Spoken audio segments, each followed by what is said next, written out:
Hey guys, how's it going? Once again, it's Robbie with Open World Games, and we are talking about more Tom Clancy's The Division. I cannot get enough of this game. I'm so excited to see what it looks like on the PS4, Xbox One, and of course, eventually it will be coming to PC as confirmed by Ubisoft. I'm going to be talking today about the new next-gen Snowdrop engine from Ubisoft. It is going to be powering The Division and offering a lot of awesome looking effects, including weather, which I'm super excited about. And of course, once again, I'm going to be going over the top comments from you guys, the community. If you have anything interesting to say about The Division, what weapons you would like to see, what type of gear you would like to see, please go ahead and post it in the comments. And again, if you are new to Open World Games, welcome. We are doing a Tom Clancy's The Division giveaway for the PS4, Xbox One, or PC. If you would like to enter, go ahead and leave a comment below with your Xbox Live gamer tag, PSN ID, or Steam ID with your first name, and please tell me what you want to see from The Division. I really like good comments, and I will be sure to get back to you guys. So let's go ahead and take a look at the next-gen Snowdrop engine. As in film production, Snowdrop uses a light probe system that captures lighting realistically in both outdoor and indoor scenes. So I have included a link in the description to a recent blog from ubi.com, and they go into a lot of detail about the Snowdrop engine, but most fascinating to me is the actual destruction, and destruction has become such a big deal in gaming thanks to DICE's Battlefield games, and I think it's a great next step for all next-gen games to really push destruction and real-time physics. And they go on to say in their article, first and foremost is the destruction system, which will be a key aspect to the game's tactical cover-based combat.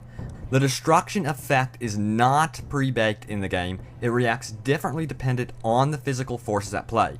So that basically means you can see glass exploding or wood shattering and it will react accordingly. So glass and wood and brick and stone all have realistic physics models, so that will be really cool, and it all happens in real time and stays there throughout the life of the game.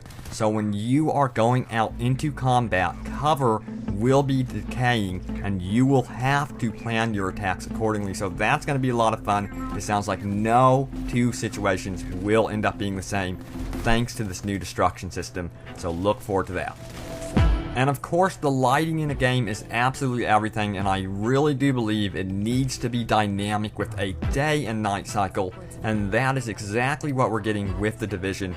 And they go on to say, if we move one object in the game, the light in the environment will immediately react accordingly, thus obtaining the most realistic effect. This applies not just to the indoor and outdoor lighting, but to the time of day as well. And actually in the trailer we saw fine particle effects reacting to real-time lighting, and I thought that was amazing. Yes, next gen is finally here, and I feel like saying finally we're getting some awesome lighting, and I can't believe we're going to be able to play in a New York City with weather and a day and night cycle, so that will be very, very cool. Nice shot. Okay, on the right, there he is.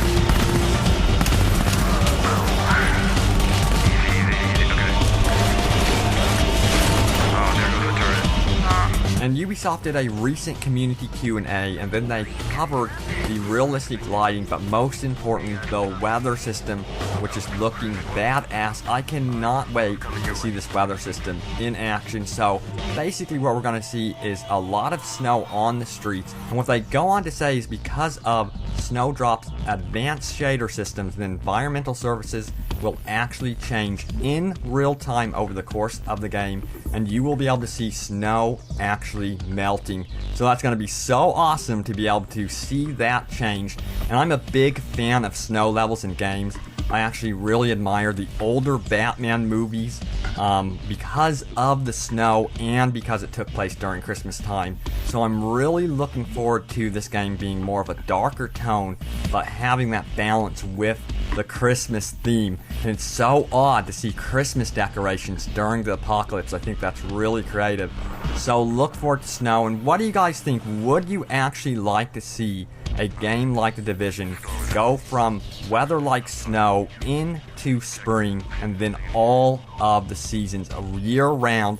I personally think that would be very, very cool, because what they can actually do is plan DLC and other mission types around the weather.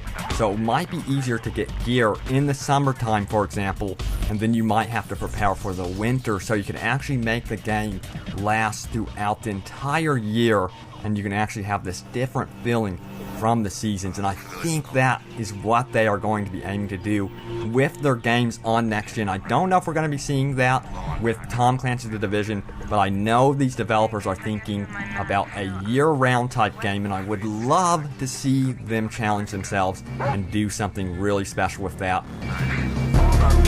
Got it now. Yeah, go around the back. Alright, moving.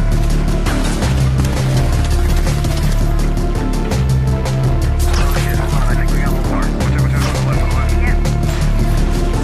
Here on the roof. Yeah, oh, there it is, okay. And with any open world game, you worry about how open it is and how big of a world you will actually be able to explore in New York City, and Ubisoft has stated their goal is to represent the majority of New York City and its major landmarks. I personally can't wait to see Central Park, and I do hope that there are a lot of parks in this game, because there's Brooklyn Bridge Park, there's the Flushing Meadows, and then a lot of other areas that they could cover. I do hope that we actually see the aftermath of these beautiful areas. Perhaps they're going to be refugee zones, who knows, we will be finding out.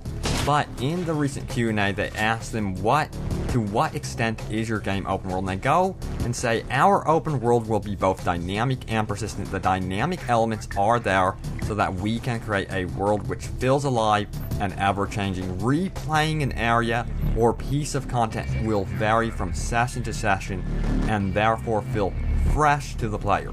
We want our players to be able to replay content which they have discovered, possibly for a specific item or certain achievements, or just because they really enjoy it. Persistency of the environment is also very important, as we will add content and features to the game long after launch. And this question is actually the most important question that was asked to Ubisoft recently. See you guys later, though. The question is, will it be possible to enter buildings? And they say yes, and it will play a major role in the game. As you have seen in the demo, for example, agents of The Division enter a police station where they find a lot of gear. In this open world game, we want to give the player as much opportunity as possible to explore and live their own adventure. In this brand, we are creating a whole new universe in an original setting, and that will be great and fun to discover. So this is telling me a lot about this game. I think this game is going to be a lot about exploring every single building in the game. We are talking about the next generation here, and I think that the fast travel system will also be important to exploration, because I do believe they're going to do it like Far Cry 3 and Assassin's Creed, where you have to go exploring to unlock the actual fast travel option, which I'm a huge fan of.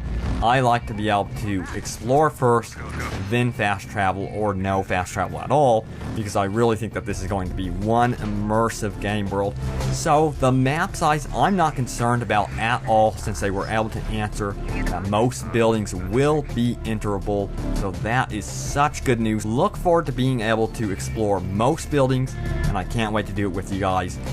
And be sure to leave a comment below about what you think the map size should be. How big of a world are we talking? Because a lot of games offer a lot of different sizes of worlds, but we really haven't seen games that offer a lot of enterable buildings like The Division.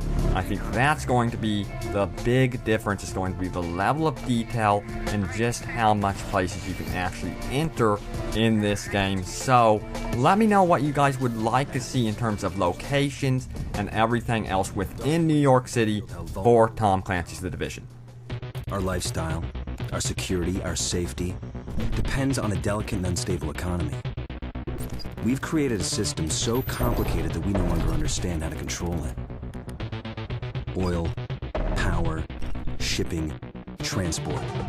And now it's time to highlight your top comments from my previous videos, and I really enjoy doing this. If you guys actually have any thoughts or ideas about weapons, gear, locations, whatever you would like to see in Tom Clancy's The Division, go ahead and leave a reply below and let me know what you think. I will be sure to reply to as many as comments as possible and also feature them in upcoming videos. So Corey Abernathy goes on to say, "What up, my name is Corey. The Division will be to Call of Duty what Call of Duty is to Battlefield. I see the exquisite graphics and complex storyline trumping Call of Duty's newest clone of their never-ending series. Do not get me wrong, I like Call of Duty, but it's the same thing every year. Being as though The Division isn't entirely the same type of game as Call of Duty, I see it bringing in new fans. Fans that typically wouldn't venture into this type of game. Fans from WoW and other games like that could even find themselves playing this game.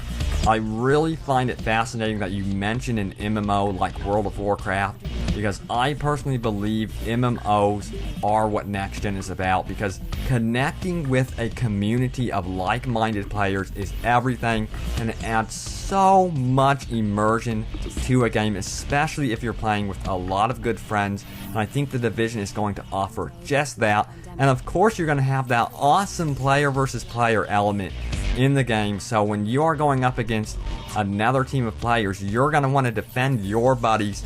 I think they're going to want to do the same with you, so that's going to be really cool. I think the PS4 and Xbox One, and of course the PC, but more so the next-gen consoles, are really going to be pushing the interactive MMOs, and I think we're going to definitely be seeing that in The Division.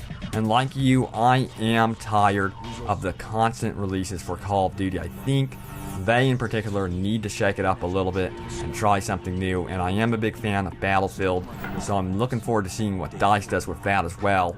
But The Division, it's my most anticipated game of 2014, and yeah, I definitely cannot wait to get my hands on it. By day 5, everyone will be a potential threat.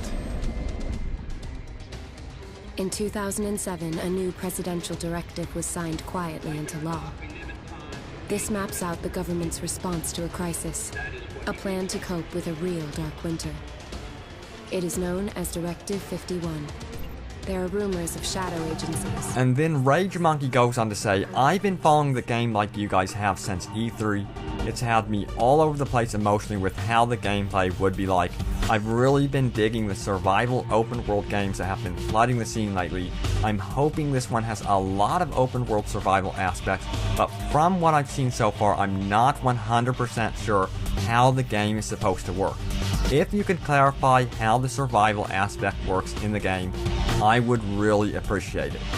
So I understand his concern about that. I think he's really worried about the actual resource management and things like that. And from what I'm understanding from Ubisoft, with little detail as there is, we are going to be having food and water to really worry about, and players will be getting 72 hours of initial supplies, and it sounds like, yes, they are going to be draining over time, so you will need to trade and actually loot for these supplies. That's going to be your currency in the game. It's going to be very important that you keep up on that throughout the game. But they did say you won't have to worry about eating or drinking water throughout the game, so I don't know exactly how it's going to work, but we are going to be continuing our coverage of Tom Clancy's The Division on Open World Games on YouTube and on Facebook. You can check us out by subscribing to us, and again, be sure to enter our next gen Tom Clancy The Division giveaway. We are going to be giving away a copy to one random lucky winner on the Xbox One, PS4, or PC. Enter your Xbox Live Gamer tag, PSN ID, or PC Steam ID in the comments below with your first name, and let me know what you think of The Division. I can't wait to read your guys' comments, and look forward to a ton more coverage of The Division up and through release of the game, including reviews, walkthroughs, and of course, all things DLC. Thanks guys for watching, and check us out, and have a good one.